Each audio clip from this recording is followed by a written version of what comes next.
Okay, this is just a super quick first step in this wrapping technique, okay? And I mean, I honed it in my 20s when I was doing fly tying, hand tying flies and fly rods and things like that, but it's just kind of a standard wrapping practice, you know what I mean? And that was just a good way to learn it.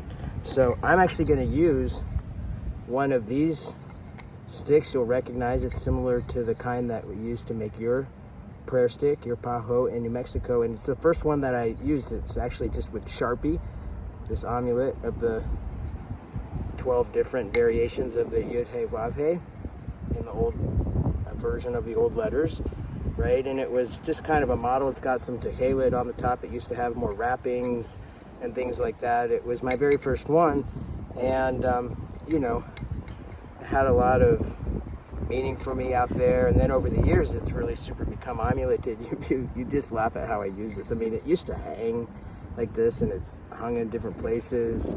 And that's one of my favorite ways to use these, right? Free hanging. They can hang still on walls. They can hang in trees. They can hang outside on decks, things like this. You can make the wrappings and have them be very beautiful for the inside, and you can also have them be very beautiful and let them deteriorate on the outside. It's like it's all good, right? But at any rate, this is a good sample piece, but same principle to anything, right? And then I've got this skein of naturally dyed handcrafted wool. I like to use hand dyed materials whenever possible, and hand wool, certainly organic materials, and organic dyes and things of that nature. And you know, it's, you can't see in this video, we'll do another one about different kinds of threads and stuff like that. You have some experience with textiles, maybe Misha does too. This one, it's got okay tensile strength. It's going to make a good base layer. One of the things is that you want to cut off a little piece ahead of time, okay? You may already know this trick, and if you do, then I'm just going to affirm something you're already doing. But you know, this is about, you can see my hand length. I have long fingers. At any rate, because the thing is, they're going to double it over, and then it's not actually that long. You're going to use it so that it's got a loop on this end and some free ones on this end that you're going to use to pull that. So just cut a little piece like that and set it aside. I'm just setting that in hand width.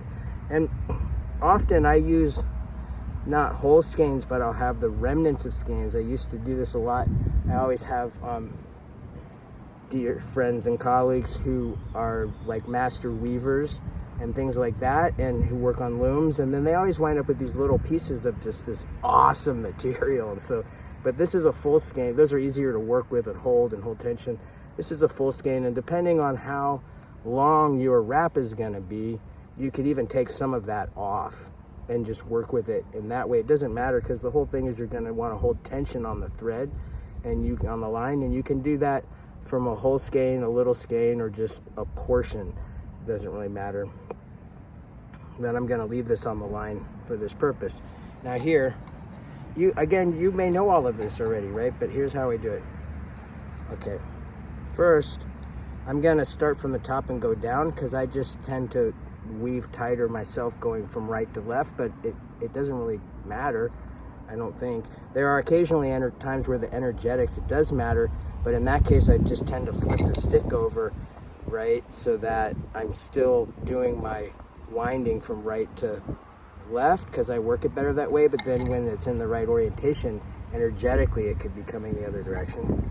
At any rate, I'm going to start this one kind of like in the middle a little bit, just because it's easier. And you laugh, I'm kind of perched in an interesting location. I'm not like sitting down where I've got lots of, just because I'm trying to make a video. So anyway, I'm going to take a little bit of the line.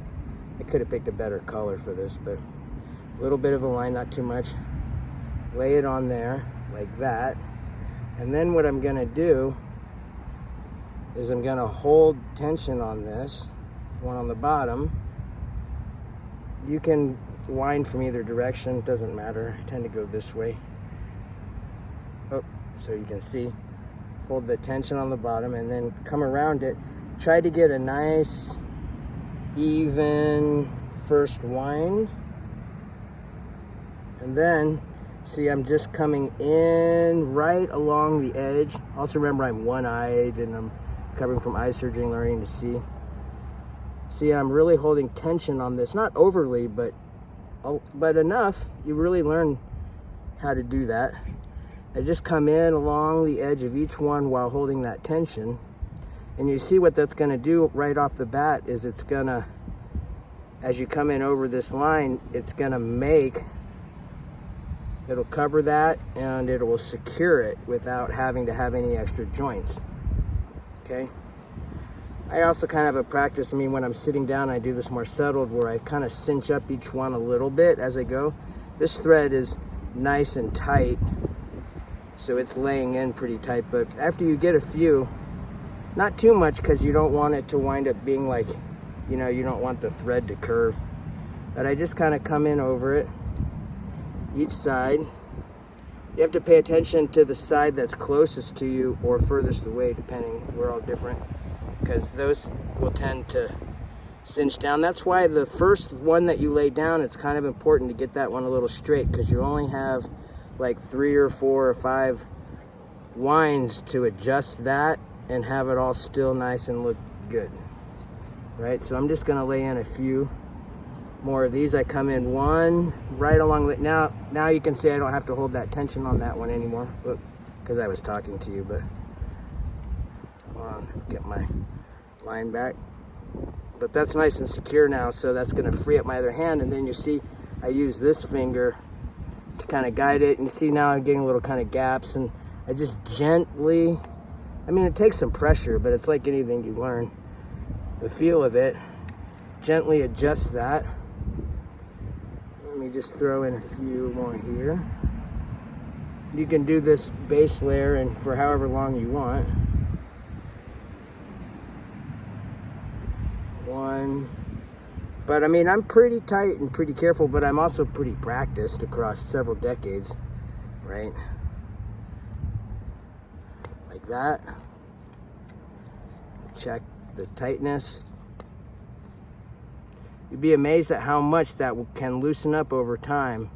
And then if your bottom layer loosens, everything above it will loosen, and also that's when they start to slide on the wraps. And so for this reason, sometimes I actually like to use a little bit of tighter thread like I'm using now. I'm just gonna adjust this down here. On the first base, even if it winds up being completely covered, because from an aesthetic position, I want to use another kind of yarn for that base. You know what I'm saying? Because just this nice tight layer on the bottom makes a good foundation for everything. And you see, I'm practiced, so I know how to kind of pull that spool back across my body and keep the tension on the line. I'm using this little finger here to catch it, but everybody will have their own way. You probably already have your own way. All right, and I could do this forever, but I'm not going to. You really have to check those. The back side is where, whatever your weak side is, that it'll take advantage of that. All right, let's just pretend that I made that all nice and long. Now, the piece that we cut off, see how I have a little loop here? Little loop on one end, free ones on the other end. What I want to do, since this one, actually here, if you wanted, you could nip it off, but it's not really necessary because it's not a particularly bulky thread. I would leave it and keep coming over it. So here what I'm going to do is I'm going to put this loop on the down end so that these little threads come back across the top here. And then I'm going to continue, oh, that one slipped a little bit. I'm going to continue now over it, but don't go, you want to go as tight as you've been going, but not extra tight, because you got to be able to pull this out from underneath there.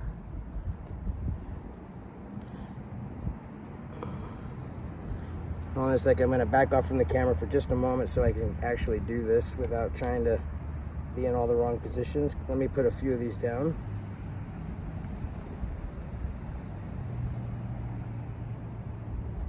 Also, eye surgery, right? I can't really see.